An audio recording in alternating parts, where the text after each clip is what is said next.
Hello and welcome to episode 50 of the 905er podcast with me, Roland Tanner. I am Joel McLeod. And in a special celebratory episode, it's the two of us. And we're going to take a bit of a look back over what we've done over the last 50 episodes. 6 months, just about. Yeah, with the last 50 episodes, obviously, yeah. And talk about what we think has been going well and what maybe we hope to do in the future. Well, I don't know, Joel. I mean, I think we've both been enjoying this process quite a lot. Sometimes it's quite a bit of work, but I don't know. I've really enjoyed a lot of the episodes, I have to say. I have too. It's been interesting. What got me, I thought this would be a lot more difficult to get people to come on, but I've definitely appreciated all the guests who've come on to share their stories and their points of view with us, and it's been absolutely phenomenal to hear kind of a cross section of the region and the province that we probably wouldn't necessarily get a chance to really sit down and talk about. It's kind of one of the benefits of the format, I think. Yeah, absolutely. It's been if anything, we've been surprised by people's willingness to come on, and we've had a mayor, a vice mayor, a number of councillors. We've had the head of a conservation authority, and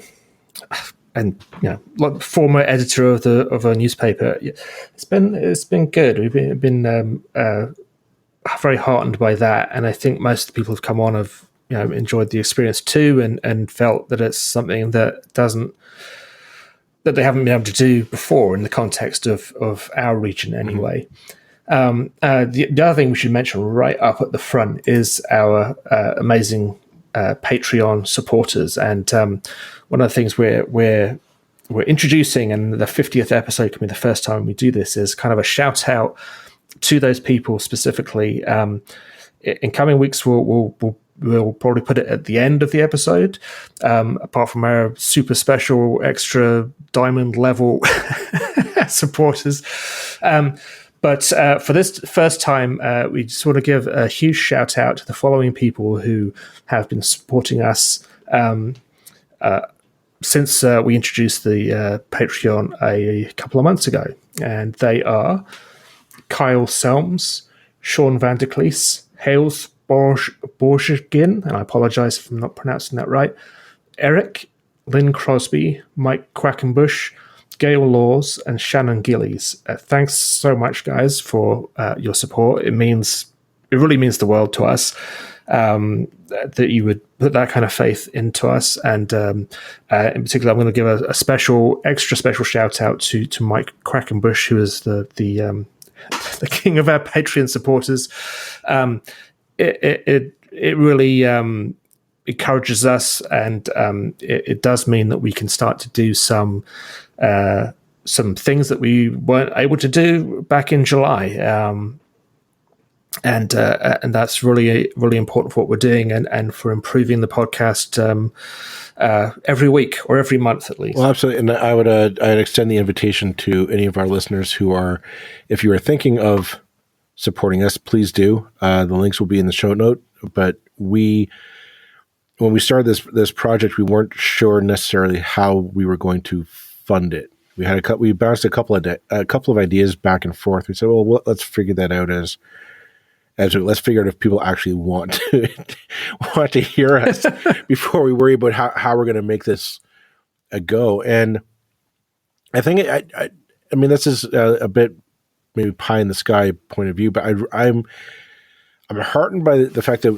it's so easy to financially support independent media like what we're trying to do here. And the fact that it's so necessary right now. I think, we're not journalists by trade, but we are consumers of media, the two of us.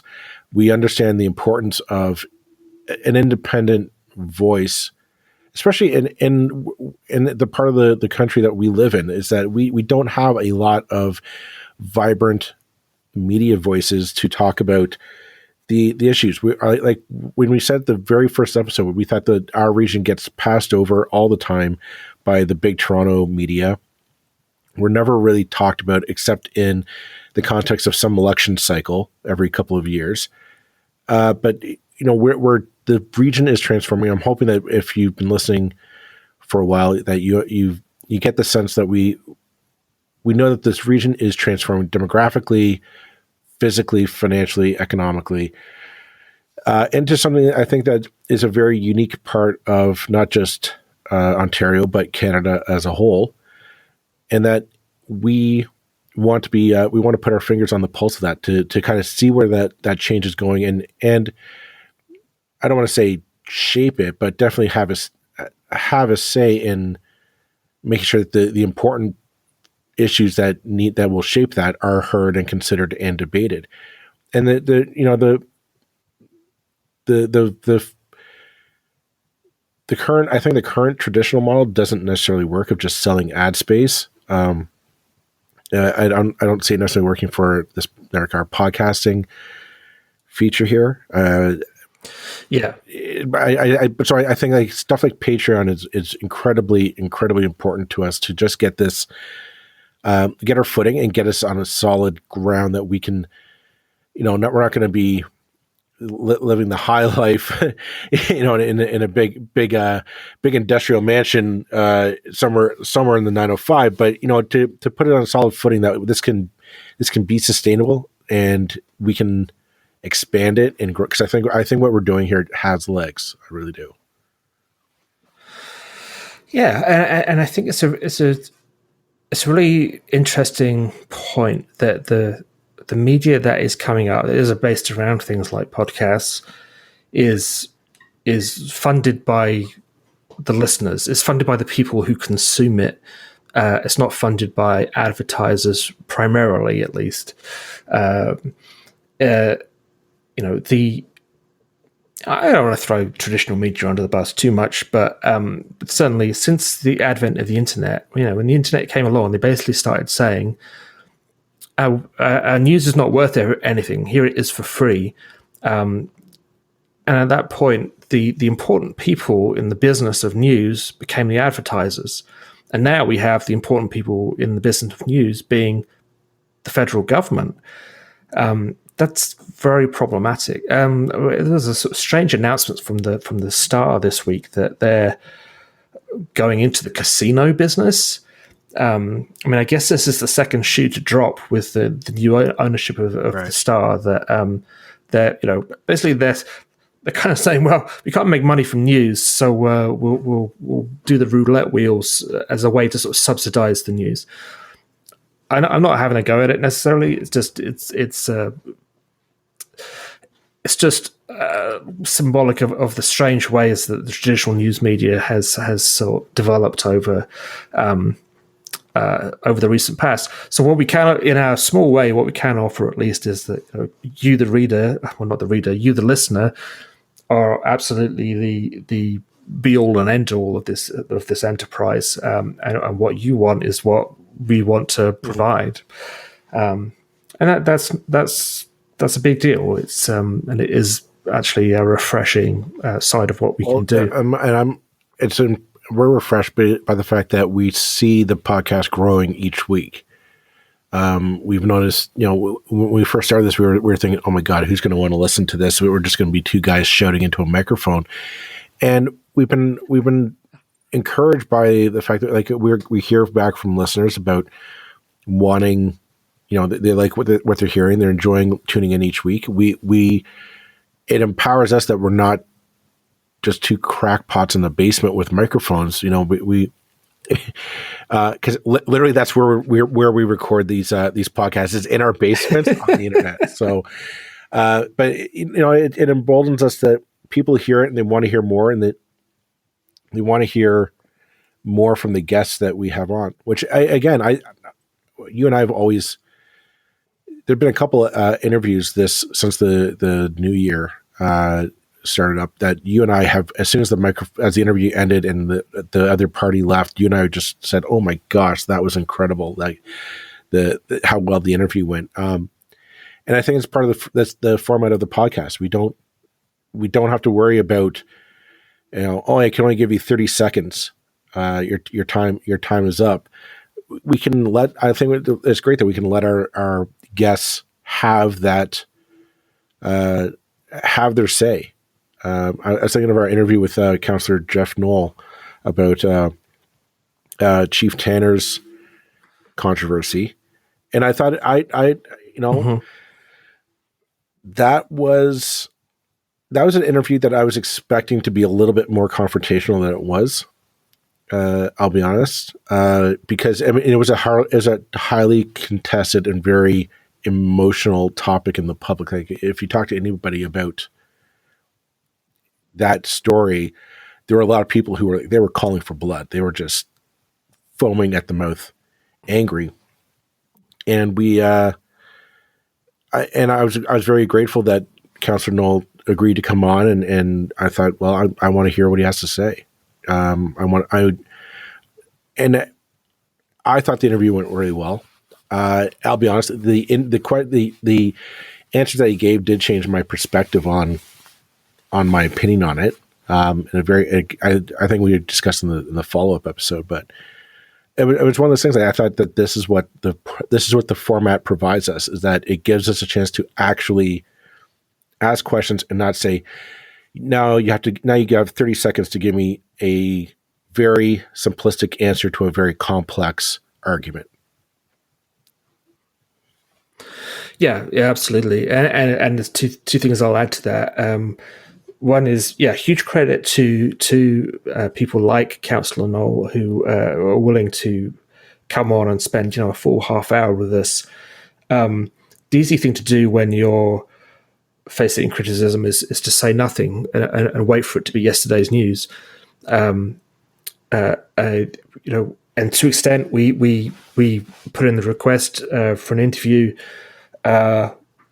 more in hope than expectation, and it was a very pleasant surprise to receive a positive response. And I think it's absolutely right that we kind of give credit where it's due on things like that. That someone, the council had no idea what questions we were going to ask. We could have, as I say, I sort of stayed out of that one just because there is a sort of marginal connection there. But I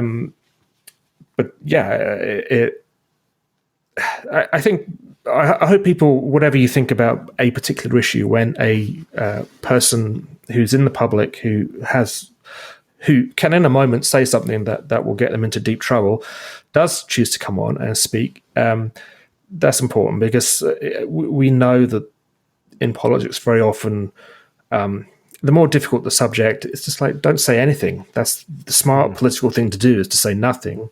Don't speak to anybody. Wait for it to be yesterday's news.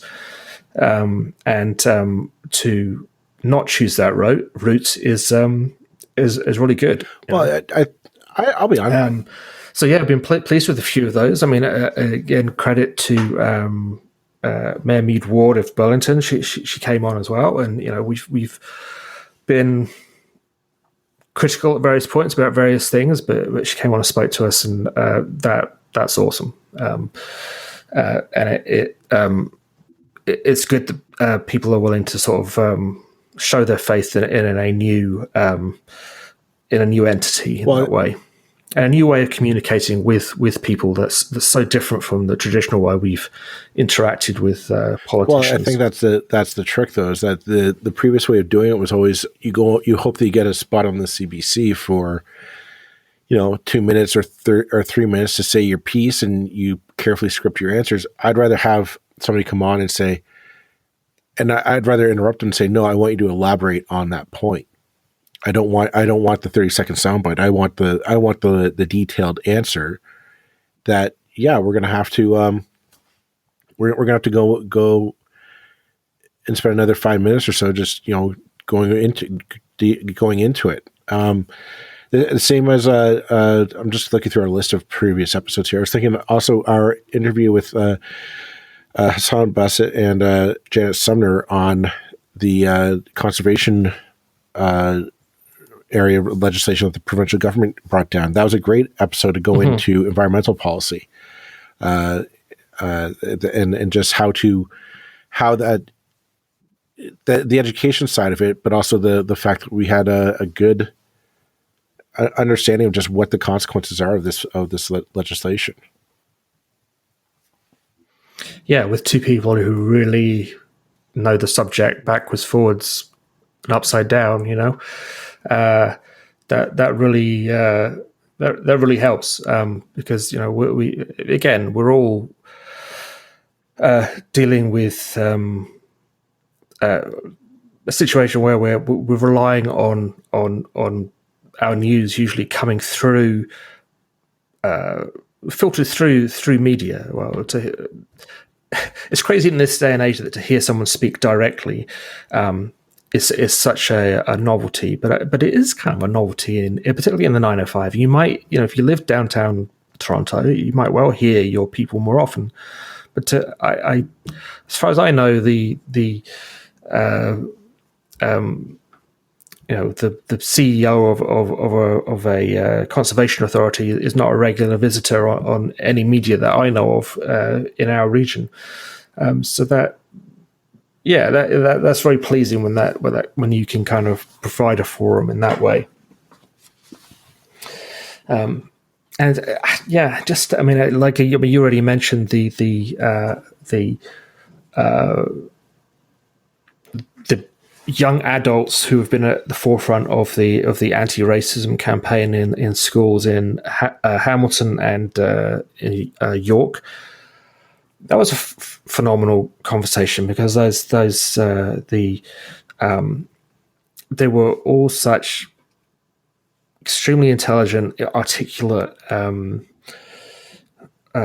thoughtful people who were facing such a disappointing, thoughtless kind of resistance to anything that they said. That kind of gets to the root so much that I feel, rightly or wrongly, is wrong with the way we, and again, this isn't taking cheap shots at politicians and politics and the political process. The process, it's not so much the people that the problem, it's the processes we have that force people into bad actions, I think. It's like, if we're going to turn over this kind of constant negativity about the way we do things, we need to start to listen to people like those young people who are just trying to, who are like, we're experiencing this. Why are you denying it? We're trying to help you here by bringing this to your attention. We're not trying to, overthrow the government. I've said it before and I'll say it again. When people like that come forward, a school board or any entity should be delighted to see people of that level of passion and commitment come forward. They shouldn't be turning that away. I mean, if you look, I'm just going back again over our episodes, and dawned on me, whenever we've had young people on our episodes to chat about their stories or the issues that they're concerned about, those, I'm always struck by how articulate, passionate, and progressive they are. It really does. It, as much as we want to, I think you and I are getting into that age where we start becoming cynical with the world, and it kind of encourage. I find it very encouraging that so many young people are that passionate and engaged, and they're engaged very intelligently on the issues of the day, and it's very refreshing to see that, and just it's kind of encouraging that the next generation is going to be all right. I know in the culture, everybody's worried about the snowflakes, and they're going to be, they need to toughen up. Back in my day, we were tougher. The kids these days, they're so weak. And I look at it and I say, no, you're dead wrong. The kids today are light years ahead of all of us. They are the future. The minute that they take power in this country and in the world is, I hope that they don't get beaten down by cynicism, because if they manage to keep this idealism and this energy going forward, when they take power politically and economically in this world, the change that will happen is going to be amazing. Like the Greta Thunbergs and the Malalas of the world, they're not abnormalities. They're not one blip on the radar. There are thousands of kids out there who are just like them, that are eager for change, and they're hungry for change, and they're driven to make the change happen. And I think if all you look at them and you look at those kids, and all you see are snowflakes and weak liberal sentiment, you're going to have another thing coming. Yeah, and you're missing out on the opportunity to meet some amazing young people. I think the young generations are always amazing, and it's a matter of stick with it, guys. Don't give up on it. Don't be like your parents' generation and succumb to greed and cynicism. Stick with it. Figure out the path forward, but don't stop.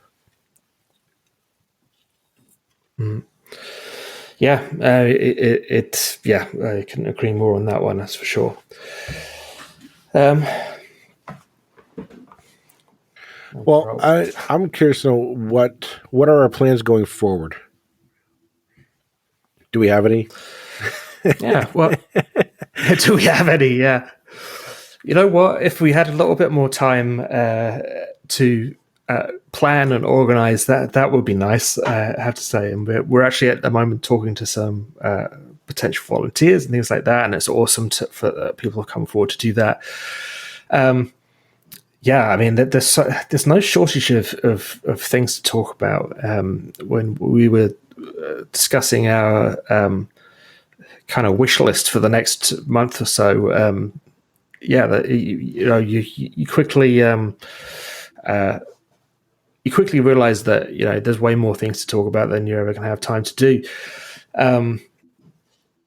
And it's part of a culture in the 905 region that we're kind of discovering that when we started this, it's like, well, no one else is doing anything in terms of podcasts. I know there are websites out there and stuff, but we're not the only ones. We've spoken a couple of times to Joey Coleman, who does do a website, but has also done podcasts, particularly at the last election, where he interviewed every single candidate in Hamilton, which is there are a lot of them. So that was a major undertaking. In Brampton and Mississauga, there's a website and podcast called The Pointer that we came across. Big fans of them. And doing some really good news and a really interesting podcast as well that concentrates on Peel and Mississauga and Brampton. And there are other ones as well that are coming up. So it's I really think that our region is kind of starting to develop an identity of its own, and that's something I think we'll be exploring more as months go on, and kind of getting to know. As I think most people know, we're from Burlington, so there's certainly been a Burlington, Hamilton, Oakville-ish focused on many of our episodes, just because that's what we know best. But we've also had some really good interactions with people from some of the the neighbouring regions that we're getting to know better. So, I mean, obviously that event we took part in the other week about the Highway 413, which really seems to be developing into something of a movement that is concerning, at the very least, the provincial government. Well, that's something that we'll keep our thumb on for the pulse of that, because there's definitely a grassroots movement there, as you said, Roland, and it's something that we'll keep an eye on just to see how that unfolds. And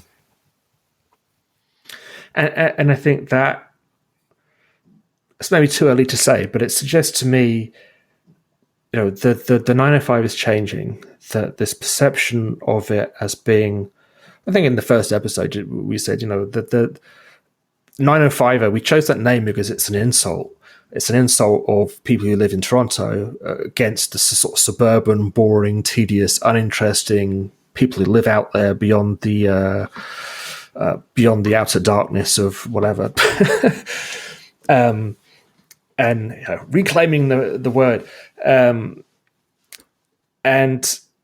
I really think that the provincial government assumed that a highway would be popular in the 905, and yet just about every council now has, certainly Mississauga and Brampton, I think, have both come out now strongly against. Halton has come out against, and I think that will have shocked them. 905 is developing into its own unique region. Like it's as you said, the idea is that it was just sleepy commuter suburbs going into in and out of Toronto. I think that's honestly going to come to an end because of COVID. I mean, we've kind of touched upon it during some of our episodes, but there's a big change, I think, coming down the pipe in the region, that the simple fact that I don't think we'll be commuting as often. I think a lot of us are going to be staying closer to home for our work nowadays. And it's a simple thing, but it's also a huge thing. I mean, that's just going to change the way we expect our cities to develop and be functional. There's not going to be this idea of like, well, I don't really live here. My life is in Toronto. I get on the go and I spend 8 or 9, 10 hours a day in downtown Toronto or wherever. I think that's going to start coming to an end. People are going to spend more of their time here in the 905, which is going to change the dynamic. I really do believe this. I don't know how that's going. I don't know how that's going to change. But the idea of we're just we park our cars in the 905, but we work in Toronto. I think that's going to come to an end. I hope so. I mean, obviously there'll be some people who have to commute, but many of us don't. Many of us haven't had to for years, and it's overdue. Again, without repeating ourselves, it's like, let's stop wasting half our lives sitting in cars. It doesn't make sense.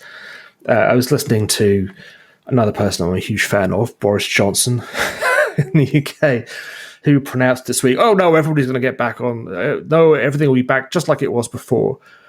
I was like, do we want it to go back to how it was before in every way? I mean, sure, I want to hang out with people. I want to socialize again and see human beings in the flesh. But do we want to all pile back onto trains and highways to spend 2 hours getting to and from work every day? No, surely not. I mean, if you want to do it, knock yourself out. But for those of us who don't, let's not do that anymore. Yeah. And I mean, that would be a really hugely positive change for our region, which has been so car-centric through its entire. It was created by the car in many ways. Our region is, it's defined by. Was defined by a phone code, but it's also defined by the QAW, the 403, the 401. This is what our region we're kind is, of, I think, at the crux of a big demographic and dare I say it, cultural change in the 905. I'm excited that we're part of this new medium and this new industry starting to take off.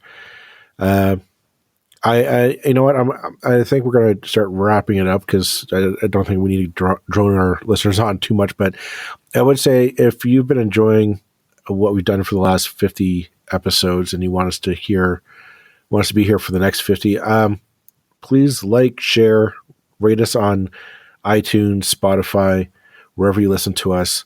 Share us with your friends and family, and not just this episode, but go into the back catalog and find a few of our greatest hits and send them out to your fellow podcast listeners. Please share the wealth, because that's how we're going to build this. I think we have a real shot at building this into something that is going to be powerful. It's going to be your voice. It's going to be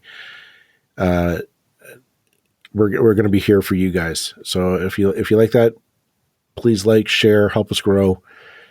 Even more so, give us some money on Patreon, and we'll catch you next time. Absolutely. Yep. Thanks everybody for an enjoyable first 50. We're looking forward to the next 50 being bigger and better. And if you didn't like some of the first 50, tell us, because we're here to deliver what you want to hear. So let us know. We'll speak to you next week with our next episode from the 905er. That's it for this episode of the 905er. Thank you for listening. As always, you can send us your feedback, thoughts, and concerns, or ideas for future episodes to our email, info@905er.ca. We'd love to hear from you. You can help us keep the 905er going by financially supporting us through Patreon as well as PayPal. Visit us at 905er.ca and click on the support tab. As well, links are in the show notes for your convenience.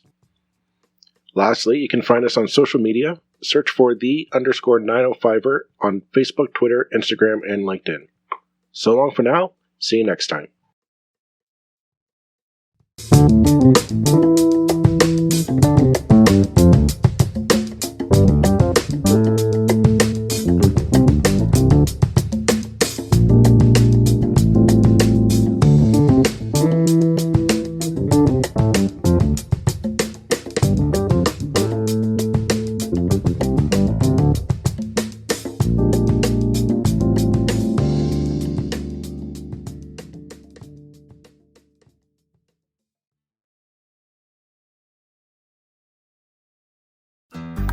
Looking to make the most out of this life and optimize your personal wellness? Then check out the Natural Man Podcast. Join me, host Mike C., as we explore all areas of human wellness, physical, mental, and emotional. Learn strategies to optimize your own well-being and be in the driver's seat of your own health. Remember, your doctor works for you. Learn biohacks, neurohacks, ways to improve sleep, and ways to optimize your body and your mind. Check us out on Apple, Spotify, the Fountain app, and at naturalmanpodcast.com.